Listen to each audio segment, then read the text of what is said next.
Start admitting and go live.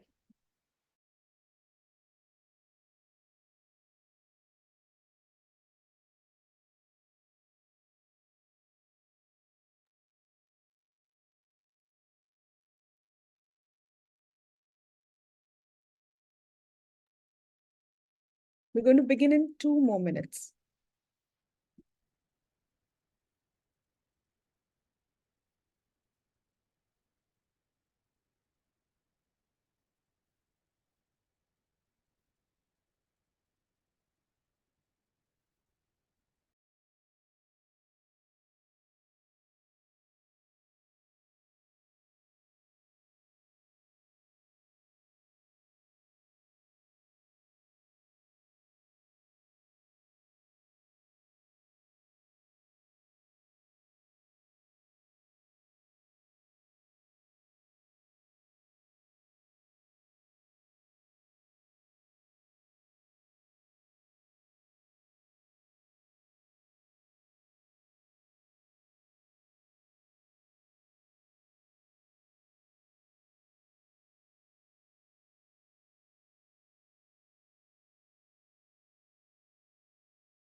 All right, it's 4 o'clock and we'll get started. Thank you very much for joining in for one of our most looked up sessions, that is best practices for the 25 safest workplaces in India. Good afternoon, everybody. My name is Smita Kapoor and I am the CEO and co-founder of KelpHR. We've been running ILA from past 3 years now almost. And Indian Lawyers Association and KelpHR come together and we do a pro bono session on various PoSH topics. So today, every January, we do best practices session.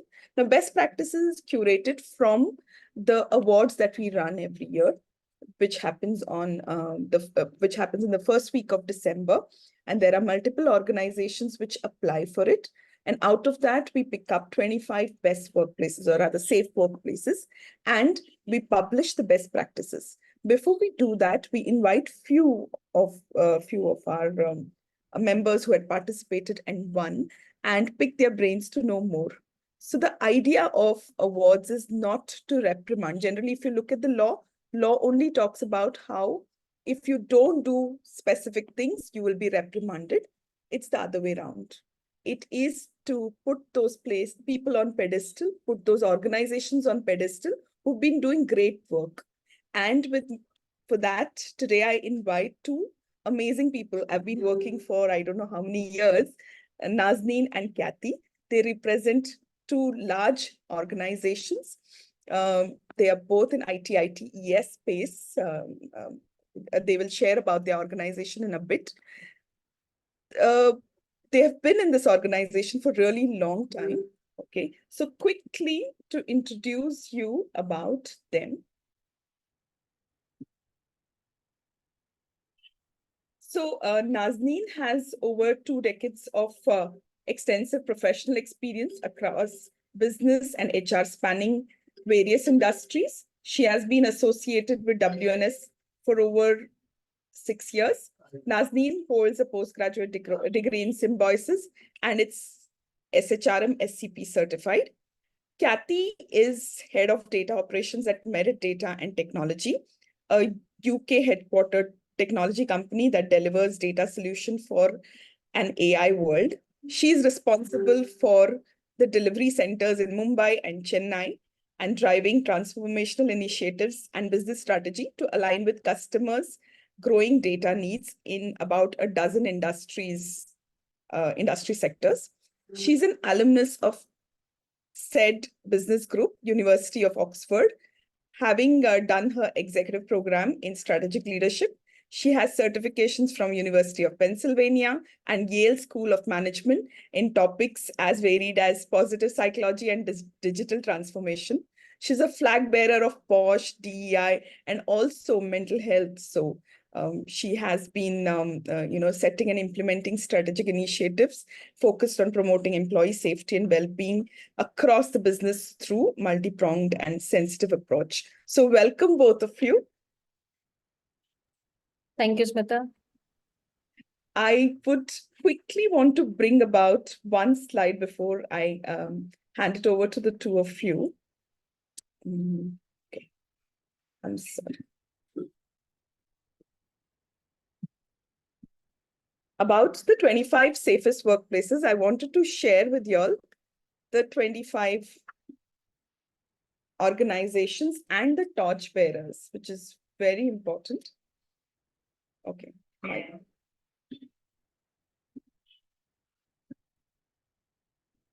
Hope you all can see this. So these are the 25 organizations which in 2023, Jan 7th of 2023, they were awarded as the safest workplaces. You can look this up on our website. I also want to draw your attention to the 3 torchbearers. Kathy's organization is right here, Merit Data, and with her, the space is shared by ABC Consultants and Uber. Okay, so what is the torchbearer? A torchbearer is somebody who has won this award over last 3 years continuously. Okay, so this is what I wanted to share with you before we get started. So I now want to hand it over to Naz and Kathy to tell us about your organization, because it becomes very important to know from which space you're coming, okay, and the challenges, for being what you all are, right, as an organization, to be able to create safe workplaces and to be working over it again and again. Even WNS won it twice, I remember. Okay, so how it has been challenging and also rewarding, I'm sure. Do you want me to go first? Yes, please. Super. So let me talk about my organization first. I am part of WNS. We are a leading global business process management company. We span, we are spread actually across 4 continents, 13 countries, 66 delivery centers. We have over 600 clients, and our current headcount is a little over 60,000. As you can see, the length and breadth of this organization is huge. We deal with a multi-generational workforce. We deal with a diverse workforce. We are also facing, and as you can understand, there are so many diverse communities that we have now in the ecosystem. It is extremely challenging to understand the needs of the various workforce, their expectations from the company. And it's extremely important for us to do right by the organization and also for all the people that we are onboarding into the ecosystem, to ensure we represent the right culture for them and create a conducive work ecosystem for all genders. We are a gender agnostic company. Some of our policies are gender agnostic. And we're very, very passionate about some of these elements in our organization. Kathy? Kathy? Thanks, Naz and Smita.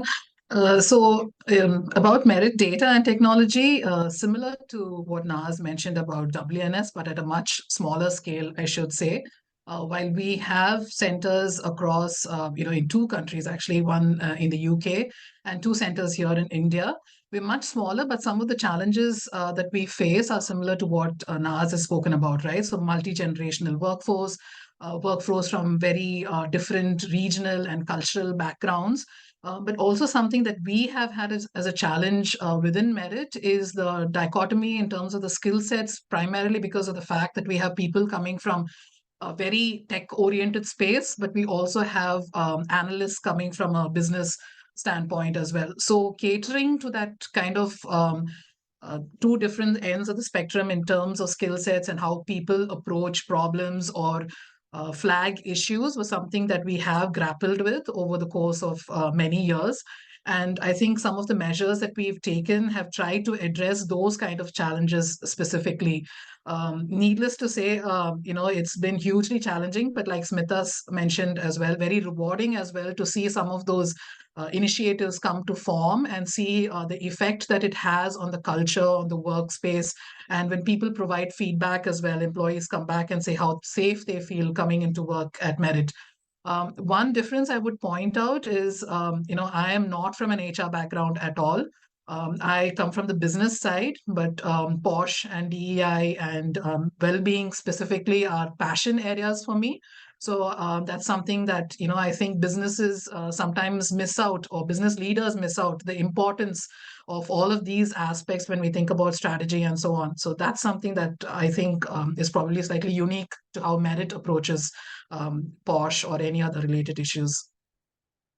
It is very unique for Merit, actually.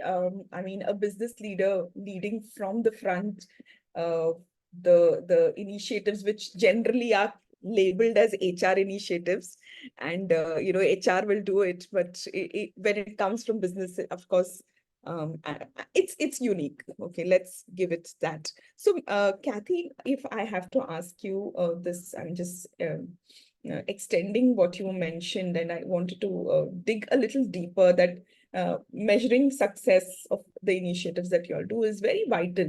So can you discuss the evolution of key performance indicators or matrix your organization would use to assess the effectiveness of its effort in the space, and how have these matrix evolved over a period of time? Sure, Smita. So one of the things, I think when you talk about evolution of metrics, I would say that like a lot of businesses, we came in with the idea that thinking that, the number of complaints or the lack of complaints is a measure of success. But we soon came to realize that is actually not a metric to be relied on at all. Because in fact, zero complaints does not actually mean zero issues. What it means is that an organization might be permissive to such behavior, and employees lack the confidence in the ability of the organization to tackle those issues. So what we started doing then is that we started looking at the complaints themselves and looking at the time that it took for people to report complaints. So we thought that was a very effective metric. So from the time of the incident to the time of reporting, is it a number of days that people actually endure, the harassment? Or is it number of weeks, number of months, and so on? So the time to complaint was one of the key metrics that we found to be very effective. The other one is in terms of who raises the complaint. So, if you think about the fact that we want to create a work culture where everyone feels safe and safe enough to speak up, then who are the people who are complaining? Is it actually the person who underwent the harassment? Are they the complainants? Or is it their managers who are complaining? Or are there other employees who are witnesses, right, who are complaining? So those kind of when you look at those kind of statistics, it was useful for us to understand, is there permissiveness in the organization? At what level is that permissiveness? Is there safety that people feel within the organization? That was from the complaint standpoint. Those metrics were useful. From the engagement and awareness standpoint, we also found what was useful is to see we do a lot of awareness programs, of course, but the effectiveness of those awareness programs then comes through in people's participation, maybe in quizzes, not just the participation, but first time right. How many people get the answers right the first time, even if they're taking multiple attempts? So those kind of metrics, very similar to business metrics, I would say. It's not very far removed. Business leaders will understand these metrics. And then, of course, all of the people-related metrics, I think, which HR folks are very familiar with, things like attrition, requests for transfer, exits maybe from a division, why are they happening, and so on. So broadly speaking, I would say, those sort of metrics have been very helpful for us to understand the effectiveness of whether we're doing well or not. That's amazing. I think being able to identify that these are the metrics which tell you a story, and being able to look at it and see how we can turn it around. I think that's really good. And I'm sure a lot of people listening to this will start, I don't know if they're monitoring it or correlating it, the various intersection. I think this is bang on, Kathy, and thank you very much for that. Now, as we are doing it, and as Kathy also mentioned about various people who would be involved, like victims themselves, the witnesses, the leaders, various people. So Naz, I have a question for you that about trainings. Okay, trainings at various levels. So are there any tools, are there any training systems that y'all use at WNS? Because 60,000 employees, that's really a big deal, right? And I'm sure there'll be various layers of people, different kinds, and as you mentioned, that various generations. So how is it that you ensure that it is not only about awareness, but also education? Very, very pertinent question, Smita. In fact, we over the last few years, we have actually flipped our approach quite a bit. We've gone beyond compliance. We don't only look at the things that the government is prescribing or the different, states are prescribing. We've actually started to address it at the basic fundamental cultural social fabric level. Yeah, we believe that we need to address the root cause, nip it in the bud rather than wait for the incident to happen and then put corrective measures. Yeah. So we do a lot of training, we do a lot of awareness. And like you said, right, we have different generations, we have different diverse groups now entering the workforce. And it's extremely important for people to understand and be aware of the different sensitivities. And it's extremely important for us to make them aware. So we have a lot of trainings around diversity, equity, inclusion. We have specially curated programs like inclusive leadership programs, managing bias. A large workforce, a majority of the workforce is actually in the age bracket of 20 to 35. And as you all will agree with me, they come with a very different thought process. They come with a very different perspective. What drives them did not drive the earlier generations, right? So it's extremely important for us to take their viewpoints on board. So we've created a platform. It's called the CEO Millennial Council, and we've actually invited the brightest minds of our organization to be part of this council, and it acts as an advisory board representing their generation to the senior leadership and actually dovetail certain initiatives that actually talk to them, right? Something that they can relate to. And it also is so important for us to hear from them what's actually happening on the ground. We've also organized educative webinars on, all the genders, LGBTQIA+, where we invite eminent speakers from the industry to come talk to our employees. E-learning modules, that's a must. It's a compliance-related aspect. But we've also created a small, very crisp mini module, right? Because not everybody can go through a 45-minute module every time there is a push from the organization. So we've created different channels which talks to the different set of people that we have in the organization. We've also tried to, kill that carpet bombing of, training across the board. We've actually strategically aligned our training. So if we feel that there are certain pockets that are pain points or are showing a trend of complaints or certain kind of patterns emerging, we actually put them through an instructor-led respectful workplace training. We sweep, we do 100% kind of a sweep in those teams.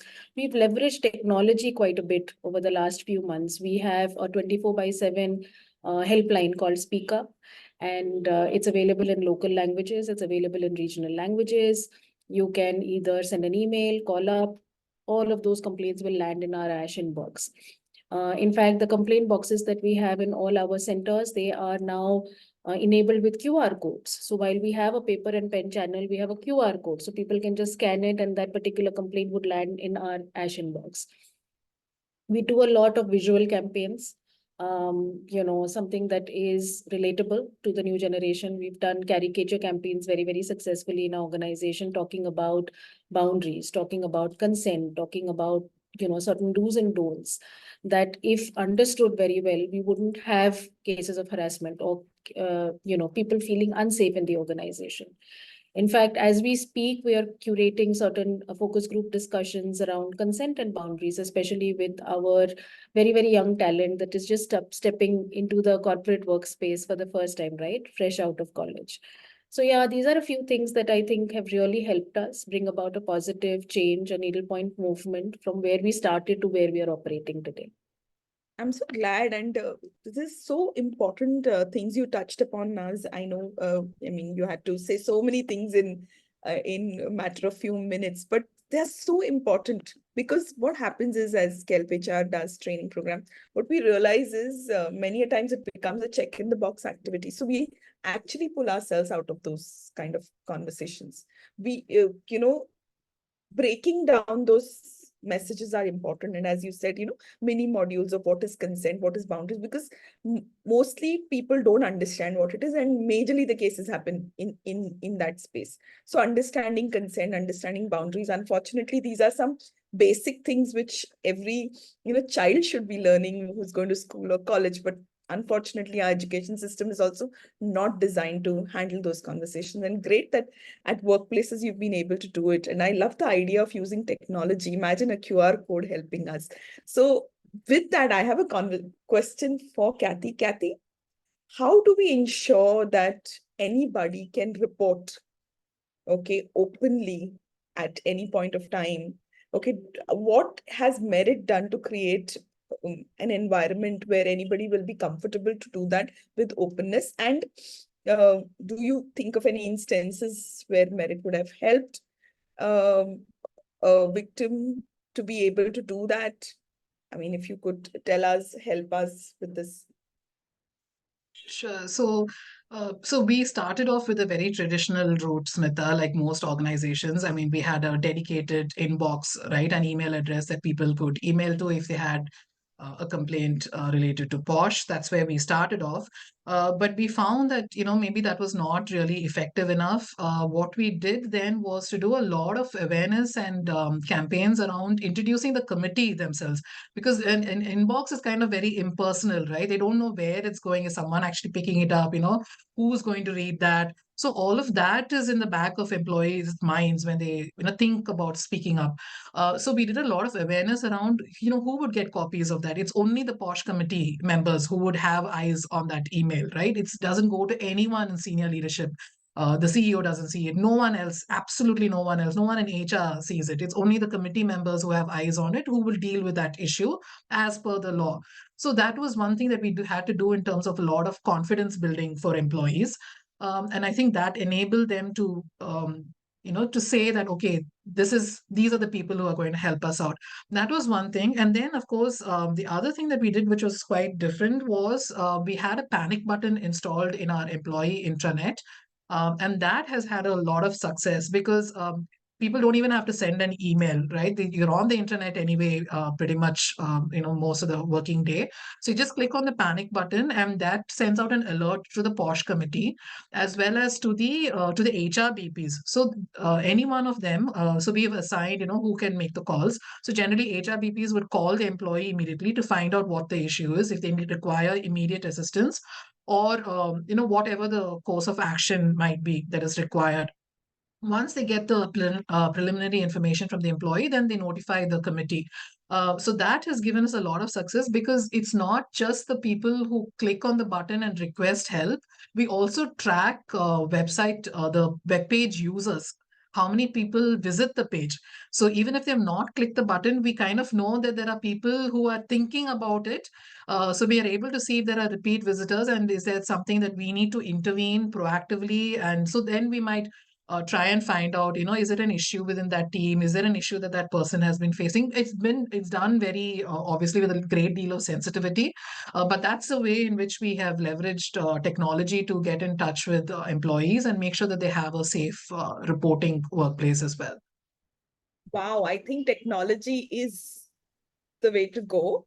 Especially, I think it also offers you security where you want it, and also, I mean, as Kathy said, tracks that if somebody's thinking something, maybe it has started reading our minds. So yeah, I think it's amazing the way we can help leverage. So Kathy mentioned about using technology. Nas, I want to understand the intersectionality.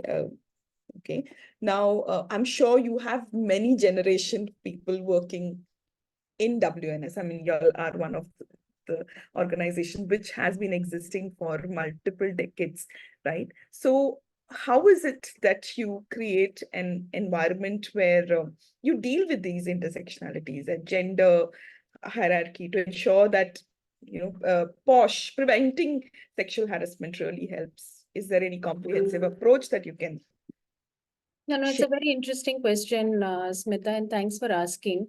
As I mentioned initially, it is a challenging space. We are a large organization, dealing with a very, very diverse group of people.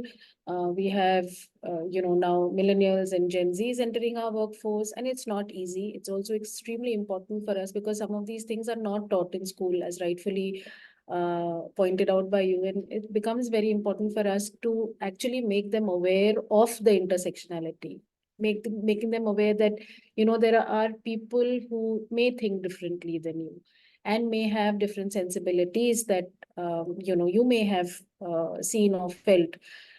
So we really fall back on awareness sessions. We really fall back on making them aware. We believe in talking about it rather than avoiding such topics or conversations. We believe in healthy dialogue. As I mentioned, we invite a whole lot of industry experts to talk about different elements around DEI. We are also off late falling back a lot on positive reinforcement.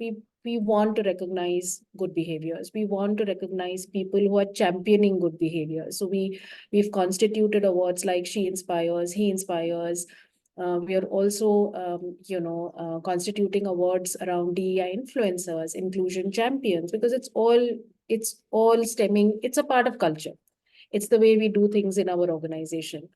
Also from transparency and confidence to the complainants, that they need not fear about retaliation or being judged. They should raise complaints. We do get a consistent, input of complaints. People are not afraid to speak up, to talk about the experiences.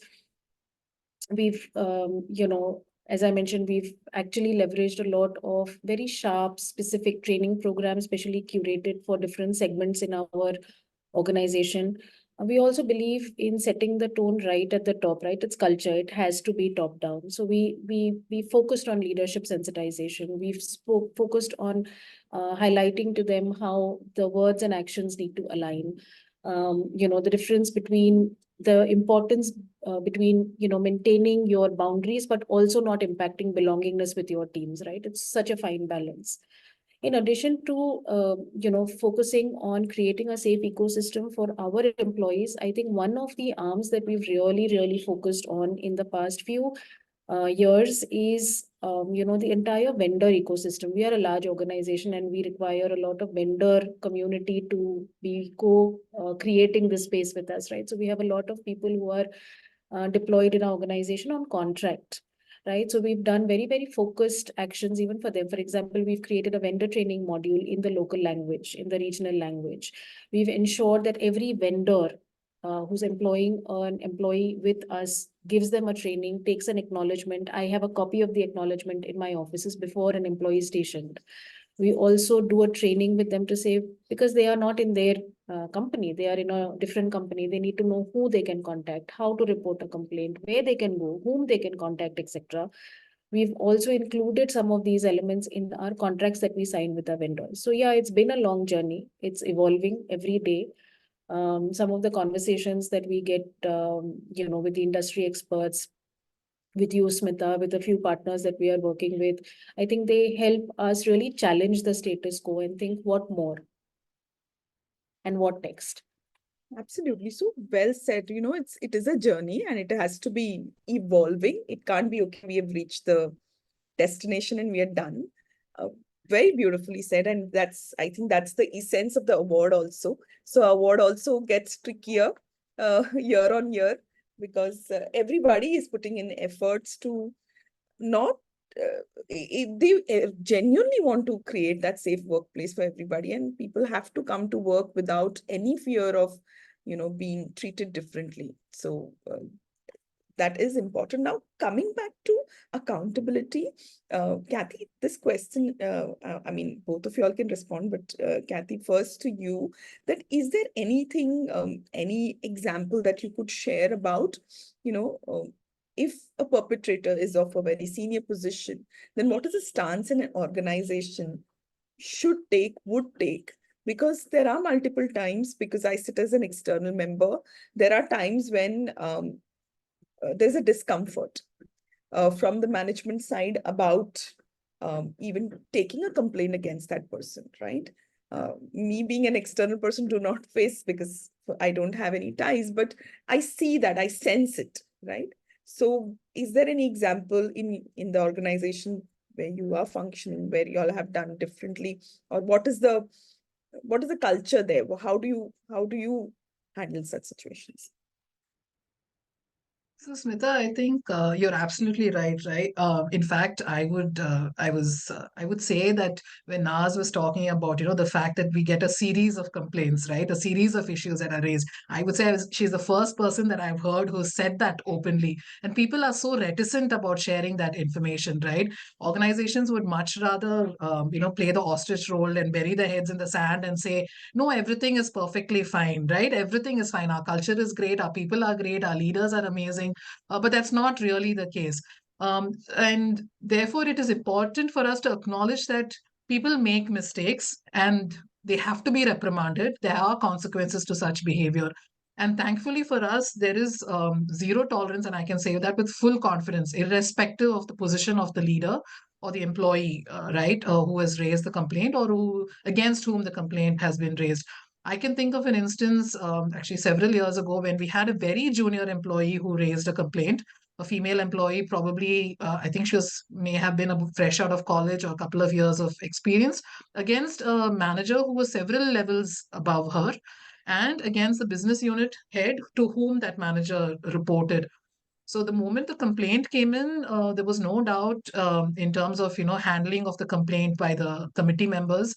All of the recommendations that they put forward after the investigations were done were taken on board by the senior leadership team, and they were very swift in terms of addressing that and made sure that there was those two leaders were terminated. There was no question around because the committee was able to showcase that there was considerable evidence, and there was intent. All of that was established very clearly through the investigative process. So there was no two ways about it. The leadership team acted very quickly in terminating it.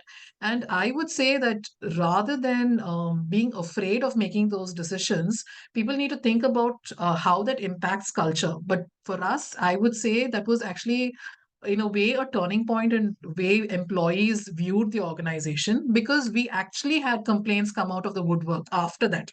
Because at that point, people saw there is action being taken. If we complain, there is action. Leadership is listening. They will do what is right. So we had a lot of complaints come out of the woodwork, and we were able to walk through those and action them appropriately. So that was one example that I can think of, Smita, that it actually has good effect on the organization rather than just trying to cover things up. Yeah, and I also remember one particular instance which I would want to share with the folks who are here. So there was a complaint against a very senior person in the organization. The IC members themselves were a little hesitant about the whole thing, right? So as an external member, and it is very important to have an external member who will show you a mirror. Okay, as an external member, I sought audience with the employer and said very clearly that there is something which I will need your support. It's not happening because the IC members are under pressure. So this organization stood up and said that, we could have a discussion with you, Smita, who are those people whom you think will not stand up to their role.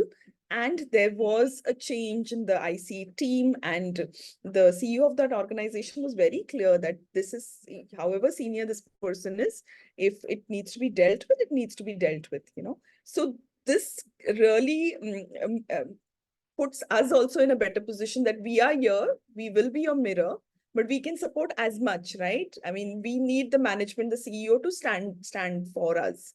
So it is important, and I'm amazed at these organizations. And there are organizations where we walk out, okay, where we walk out, we say that, if it is not being ethical, there's no point in attaching KelpHR name there. So we have done those conversations also very clearly. So Naz, would you want to add any instances that you think of? Yeah, actually, I'm actually aligned with the thought process that Kathy has just outlined in terms of zero tolerance, in terms of ensuring that there is absolutely no compromise to a value disconnect. And I remember we had a pain point in one of our areas, and it just refreshed my memory. And we used to do all of these compliance trainings. We had this entire general, refresher trainings, your e-learning module, etc., etc. But there was one pocket in a particular region where we were just not able to reduce the number of complaints or resolve the issue. It was a fairly large unit, and there was a consistent spike in the number of complaints from that zone.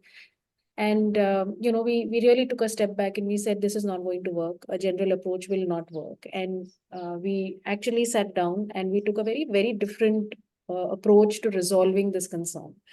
It was at multiple levels. The first step, I think that I took was to get the senior leadership in a room with me to say, boss, I need you to take accountability of the culture of your unit. This cannot only be done by HR or by the IC committee. I need you on board the plan. I need you to take accountability for this. Once this step was done, we put all the managers of this particular team into a very, very focused, specially curated program to say, this is what we are talking about. These are the do's and don'ts. These are the behaviors that you need to watch out for. This is what you need to do at every step in your employee life cycle, from hiring to retiring, to ensure that some of these elements are corrected at the grassroots level. We also put the entire community through a training program, through focused workshops with senior leaders, because HR may conduct many trainings, right? When your leader stands in front of you and tells you this is not acceptable, things get done, things get noticed, and people work on it. This involved us actually taking some hard calls with some senior leaders as well for this unit. And, for us, we didn't think twice.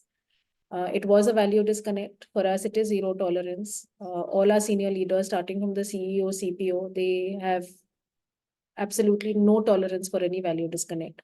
We had to let go of some senior leaders who were doing very well, in terms of our KPIs, but the how was not aligned. So we had to take those hard calls. And I'm proud to say that we've actually not seen a single complaint from that unit this year. Wow. So it worked. It did.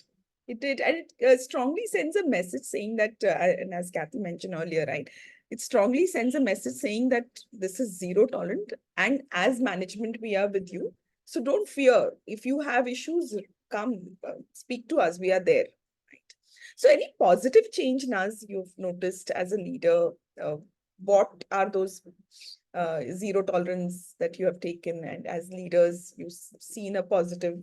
Yeah, so absolutely. See, one of this is the example that I've just outlined, but these are, you don't need to talk about it or promote these things, right? This is word of mouth. When people see a positive change, you have the entire community talk about it. For us, it's extremely important that we promote, what is expected code of conduct in the organization and what we will not tolerate. So we've seen leaders step up to this cause. In fact, we also do a lot of campaigns around value disconnect, Smita, and that in itself has been really good embodiment by our leaders, because we talk about the things that we don't appreciate in the organization. We mask the names, of course, and the details to maintain confidentiality, but we talk about the instances that have happened in the organization that have been a value disconnect and what we did about it. I think that in itself has really brought about so much positive change for us, such a huge positive impact in shaping the culture that we want to see in the organization. So yeah, that has really helped us. Awesome. And I'm sure the audiences here are listening, absorbing. It's so much of information there that this whole thing is going to be recorded. And I'm sure many of them are going to replay it to hear both of y'all, right? So one question, Kathy, I wanted to ask you is about addressing power imbalances. It is crucial.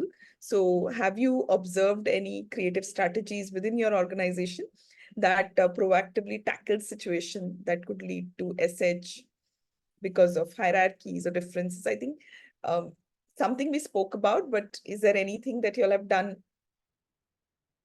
differently here? Sure, Smita. So I think when we started looking, there was a strategic focus on PoSH as such, several years ago, one of the first things we did was identifying the risks to the business, right? So just keeping in mind that we came at it from a business standpoint, right? So the risks to the business we identified came from two aspects. One was the power imbalance that can exist in the business, and second was the organization's own permissiveness to such instances of sexual harassment. So while the the PoSH committee and was along with HR was working towards all of the awareness and engagement of employees, running campaigns and so on, which kind of showcased to people that there is zero tolerance. Therefore, the permissiveness of the organization is quite low. We also focused on the power imbalance because we realized that, and it's not just about gender ratios, right? Because it's about also who people report to. So where does the power lie? Because when you look at harassment, and I'm sure, I mean, obviously you're the experts, Smita, and a lot of people know that sexual harassment is not just sexual harassment. It is ultimately the abuse of power, right? And people in positions of authority abusing their power because they feel that they can get away with something. So that is what we realized that we had to address. So we did a detailed analysis of our workforce to understand, starting from gender ratio across levels and so on, but within pockets of teams and down to a granular level, who specifically are people reporting to. And are there issues associated with those teams because of who the reporting manager is or who the line manager is? So that helped us understand that there was indeed a power imbalance. One of the things, so we did a lot of things, again, similar to what Naz had spoken about, in terms of awareness and so on. But fundamentally, we found out that we had a very weak middle management layer in terms of the female representatives. So, and this is typical for a lot of organizations, right? So women drop out of the workforce due to caregiving responsibilities or, changes in their life related to marriage and, maternity and so on. So we focused on strengthening that layer. And one of the key things that we have done over the last year or so is that we've run an initiative called Power at Merit, focused specifically on that group of employees, not on the management layer, but the layer below that, who we know we need to build as a pipeline to address that gap in between. There are a number of programs that we've run throughout the year. Two things maybe that I can share are one called as Original Anecdotes, where we invited employees, female employees, to come and share their stories of hardship, stories of challenges, right? Because often women feel that I am the only one who is going through this, right? And people don't realize that actually there are 100 different people, 1,000 different people who have gone through this and who have found a way through this. So to help them navigate through that, it's very encouraging for them to learn from a peer. So it was a safe space for sharing. So we call that as Original Anecdotes, and it's hugely successful within the organization. And the other one was a learning and development program called as MetaHers, again, focused specifically on this cohort of female employees, where we spoke specifically or trained them specifically on strategies that they could use to overcome or even to be aware of systemic barriers or social barriers, right? Social conditioning that we have put through as women, what expectations society lays on us, and how you can overcome that, how you navigate through those again. So those kind of things, and and again around effective communication and so on, that we found was helpful. I think the one that was the most popular in the MetaHers one was just on self-care, which is so neglected. I know it seems very far from the PoSH space, right? But these are fundamentals that we found. If we helped them and bolstered this layer of employees, we actually could correct that power imbalance. And that's something that we found has been extremely effective and definitely has received a lot of positive feedback from employees as well, Smita. Yeah, I think you hit the nail on the head. Self-care, people don't connect it, okay, about creating safe workplaces. It starts from self-care, self-respect, Yes. putting ourselves first. Okay, Mhm. so I think it starts from there where we start ignoring it, thinking that maybe I am the reason why somebody is behaving differently. Okay, and victims always think that way, and that is why the whole thing starts, right? And the perpetrator thinks that, okay, we have somebody who is taking the blame. So let's go on and do what we are doing. So I think we have gathered a lot of inputs, insights from both of you. anything that you want to close this conversation with? And if audiences have any questions, I would want to open for that also. But Naz, if any quick takeaways for our audience, and Kathy, any quick takeaway from you, that would be great. Like one-liner, two-liner, you would want the folks to have for creating a safe workplace. This is one or two or three things that you should be doing. Yeah, I'll go first. Maybe then Kathy can join in. I think, creating a safe place is a part of the larger culture. And it's extremely important for us to start focusing on some of the levers that influence your culture. You need to have really, really robust systems in the form of policies. You need to symbolize them in some shape and form to say, okay, if this is the system, this is what we stand for. And I think there have to be associated behaviors. Your actions need to be aligned to your policies and your philosophy. This misalignment is what will disrupt the social fabric, and I think will confuse your employees. So these are the three things that I would definitely give as one takeaway for you to take back and work on in the organization to set right, some of these elements. Amazing. Amazing. I think that's fundamental and should be practiced. Yeah, I Kathy. completely agree with what Naz was saying. So I think what I would probably point out again is that the assumption that harassment kind of happens in a vacuum. I think that is something that we have to do away with, right? That is such a myth. And leaders need to realize that, very rightly, like Naz pointed out, right? There are cultural differences that we need to grapple with and we need to address and show employees and leaders, especially, right, that show them how to join the dots. Talking about, the self-care and the self-respect piece that works into PoSH. It is not just about acting when a complaint comes. It's not just about, addressing those issues as and when they crop up. It is about thinking about the real root cause and how we can address those and being really proactive in addressing those issues. I think that's something that's really fundamental that we have learned from our journey over the last few years. All right, thank you very much. I open up for question. I don't see any questions in chat. Maybe they are all absorbing. If anybody has a question, please speak up.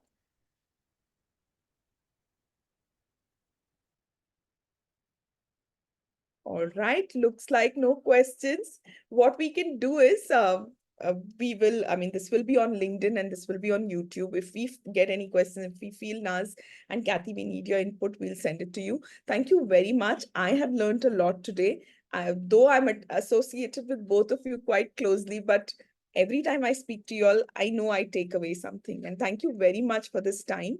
Really appreciate. It's like an ice bucket challenge, right? Or y'all are the torchbearers. People will follow you. So thank you for doing amazing work. Keep doing it and replicating. I hope everybody replicates what you do. Thank you very much, Smita, for having us. It was a pleasure. Thank you. There is Thank you a very much, question. Smita. I've definitely learned a lot from what Naz was saying as well. So I will definitely get in touch and pick her brains, I think, a little bit more. But thank you so much.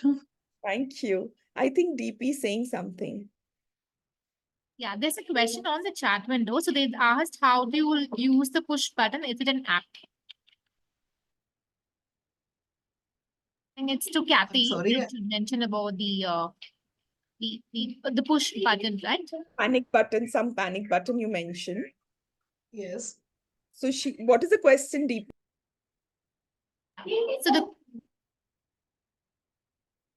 So the question goes like, how do you use the push button? Is it an app? It's actually not on an app. We have an employee intranet that we have provided.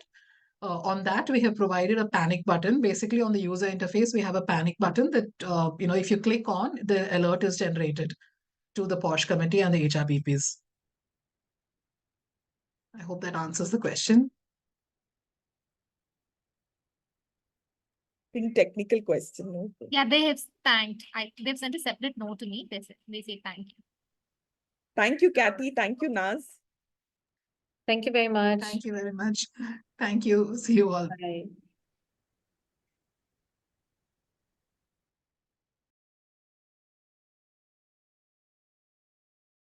everybody. Thank you.